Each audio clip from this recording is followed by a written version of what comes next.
In the troubled, politically charged times in which our country finds itself, The Onion takes great pride in being the sole beacon of truth and integrity in journalism. No matter how explosive the revelations brought to light by our sources, no matter how their publication may upset the established order, this storied newspaper has sworn an oath to provide the American people with the facts necessary to serve as informed democratic citizens. Today, after an exclusive series of interviews with accuser Jaime T. Phillips, The Onion was able to publish just such a story, revealing that Alabama senatorial candidate Roy Moore impregnated her during a UAL relationship conducted while she was 15 years old. The evidence corroborating Jaime Phillips' story is insurmountable.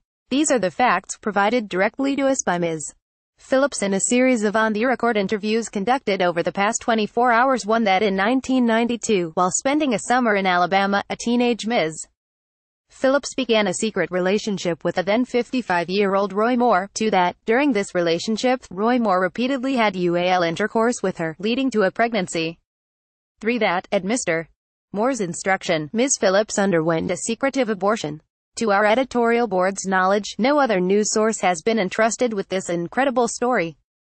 Indeed, in her first phone call to us, Ms. Phillips repeatedly insisted that The Onion was her first and only choice to bring forth such allegations.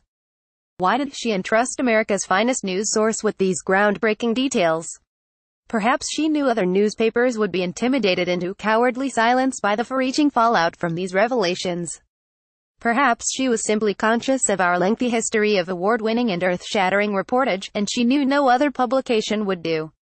Whatever the reason, the evidence corroborating her story is insurmountable. Unquestionably, this dramatic account required fact-checking of the caliber only The Onion can provide, and while several small inconsistencies emerged, notably, the employer that Ms. Phillips provided us, NFM Lending, had no knowledge of her existence and denied she ever held a position there, the common-sense explanation from Ms. Phillips that she worked remotely, and that we had called the wrong branch, quickly put to bed any doubt that would prevent her account's publication. Similarly, despite timely considerations such as the coming December election in which Mr. Moore will serve as the GOP candidate and the coming Pulitzer Prize nominations for which this story may be eligible, readers can dispel any notion that this journalistic enterprise was rushed to publication. Simply put, The Onion is willing to stake its nearly 252-year history of sterling, unbiased reportage upon the verity of these claims. In less than 2 weeks, citizens in Alabama must make a choice on who they will propel into the profound duty of serving in the United States Senate.